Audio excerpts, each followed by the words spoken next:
in the physical retail world, and not just for music, but for milk or printers for your computer or carpet stores or whatever, there's a thing called co-op advertising between a manufacturer and the retail channel. And on one level, a record label is a manufacturer. We sign artists, we make records, hopefully great records. We make CDs, manufacture CDs, and then we sell these products through this channel. And co-op advertising refers to the manufacturer spending money at the retail channel to advertise. It got the name co-op because in the old days, Canon cameras would give, Joe's Camera Shop in Western Springs, Illinois, half the cost of the ad in the local paper. And then we'd get the Canon logo on that ad. In the music biz, there's nothing co-op about it. We're spending 100% of the cost most of the time. And that's when you see a record on sale, or when you see a record on an end cap, when you see an advert in the newspaper, there's co-op money funding that, usually from the label, to get that record out and about. Sometimes it's free, but most of the time that's paid for. Well, you don't have to pay them to put the records in the store. But it will impact the amount of records they buy to bring in the store. If you are involving their company and their brand in a local marketing program, you're adding marketing drivers to drive more consumers into their store, and therefore they'll buy more. If we were not to engage if labels in general were not to engage in any co-op advertising on a project, we'd still have records in stores. They just wouldn't be as many.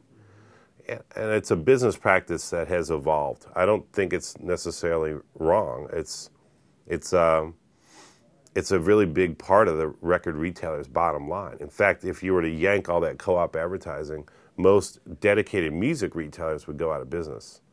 They wouldn't be able to survive.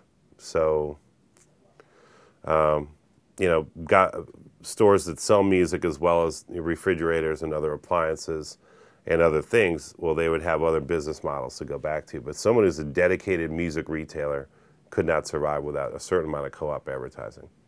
We did what was called the very first video album by Apple on our band Brazilian Girls. So we shot a show on September 14th at Irving Plaza, band's Brazilian Girls. We edited, we had a multi-track audio truck out on the street, 5-camera shoot. This is a band whose album had come out, by the way, in January. This is September. So this comes back to how long do we work a project? How long do we work a band? There's an example of us investing in shooting a show. We believe in this band. It's in between records. They're in between projects, kind of. Not saying the first one's over, but here we are investing money, creating video, and now we can sell it at iTunes. So we ended up putting out, working with iTunes, and this is kind of the configuration they wanted: 5 video tracks, 5 audio tracks, all bundled together, 10 total tracks. You can buy it as an album, and you get all that, or you can buy each one individually. And so that's pretty cool, and we're working on doing a lot more of those things. There's other cool opportunities for like video podcasts for our artists. A lot of times labels made what was called EPKs, and so essentially a video press kit. The VPK or EPK, electronic press kit, really wasn't so electronic. It was usually video. I never quite got that, but that's what it was called. Well, now it's just a changing of a name, but it is essentially the same thing. An EPK is not unlike what a podcast would be, and really a video podcast. We can turn all those EPKs now into video podcasts. Every live show, I'd say one of the bigger changes about the digital revolution or evolution really is the fact that all content, all recorded things by our artists, with their approval, become potential commercial use items as well as marketing items. Yeah. And the new vault isn't just what the legendary producers did and artists did that we have in our literal vaults, Bob Thiele and John Coltrane and John Snyder and Etta James, but it's also every live show that was ever captured anywhere in the world. there's super rich vaults at Monterey Jazz Festival, at Montreux Jazz Festival, at Newport Folk Festival, at Monterey Pop and Blues, New Orleans Jazz and Heritage Festival. The guys at Festival Productions that run that, along with Quint Davis, they've been capturing things for years. There's rights to be unlocked in order for that to be released commercially. Artists, sidemen have to be paid. Publishing has to be cleared and dealt with properly. It's quite an immense undertaking.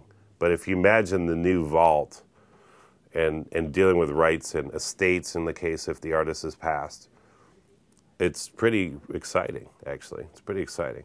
And that applies to new artists, too. Like if we happen to have a camera, our company we bought, I think is that a Canon XL1 or whatever the number is? We bought one of these for this very reason. We're not as good as you, because I've seen our work. It doesn't, just because you own one doesn't mean you're going to shoot it right. But we bought one of these. I talked him into it because I'm like, let's get everything we can get. We shot Liz Wright. Then we decided to hire a professional to shoot Liz Wright, and we did, and we shot her at a show.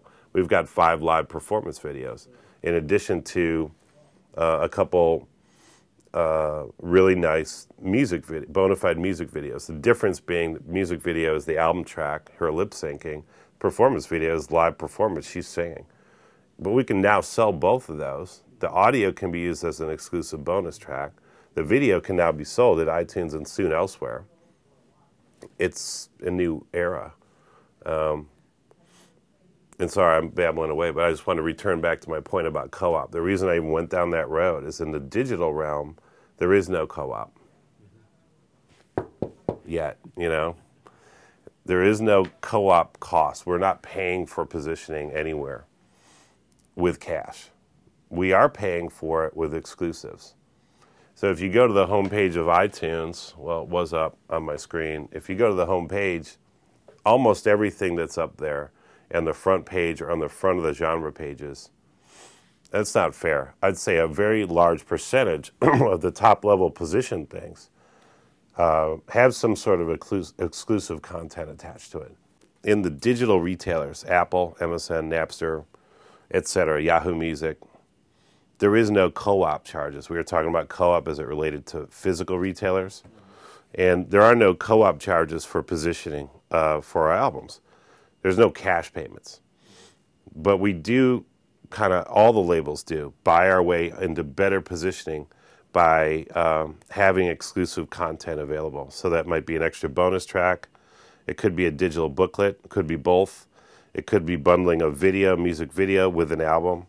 You might buy an album from iTunes or Napster or Rhapsody and get, the album, a digital booklet, and a music video all bundled to it.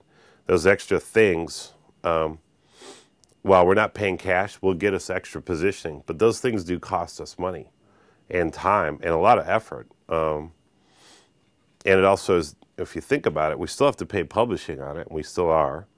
So it's reducing our margin for the product, too. Just so it's a marketing proposition. It also is reducing the margin a little bit, but it's about getting better positioning. What has occurred, and this is like the last point on it, is the exclusives didn't really start at digital. I mean, Best Buy and other big retailers have wanted these things and have done things with them forever. But the preponderance of exclusive content happening at the digital stores has meant it's moved back into physical as well. Big pop records might have 8 different versions of the album going out. And that's a problem. It's tough at a label. It used to be good enough to have 12 great tracks in a good order and a nice cover. Now you have to have those 12 great tracks and then one extra one for Walmart, one extra one for Best Buy, one extra one for the independent stores, one extra one for iTunes, one extra one for AOL, blah, blah, blah. And that is driving the label's production departments insane. And it's a lot of extra work. It's cool, but it's interesting to see where is that going to end up. I mean, I don't know if it can quite keep continuing that way. All that being said, a great record will still puncture all that with or without an exclusive. they're driving the nature of the every retailer wants something unique to themselves. And this really, again, didn't start online, but it went, it really became a preponderance of it online, and then that's traveled back into the physical world. And not just online for selling stuff. If you have a new music video, AOL will premiere it, MySpace will premiere it, Yahoo Music will premiere it. And we want someone like that to premiere a new video because they'll reach a lot of people. But if you just put it out to everybody at once on the same day, you're not going to have the same impact. So retailers or marketing partners, everybody is looking for something that differentiates them from everyone else. And the kind of irony here is that since everybody is getting exclusives, everybody's starting to look the same again, and except we're just making all these extra exclusives for everybody. So what's the next thing? It's kind of human nature. The cycle goes all the way around, and then we're on to something new, and that's going to be the cool thing to make records stand apart. We've seen albums in stores that have bundled videos. That's the same concept, right? A value add is another term for it. Buy this album, get a free sampler. Buy this album, included are 2 free music videos. Buy this album, get a code, go to the Target website, download a track. All that stuff's going on today. And I'm just starting to, when you do it the first time, it's like, wow, what a great promotion. How cool was that? Best Buy just did that with the new Eric Clapton record, whatever. When everybody's got one of these, or 8 of them, or 10 of them going at once, it turns into a sea of white noise, arguably, from a marketing perspective, and nothing's really puncturing the bubble. So there needs to be, or will likely just naturally happen, some sort of correction in the amount of that happening. The good news, too, with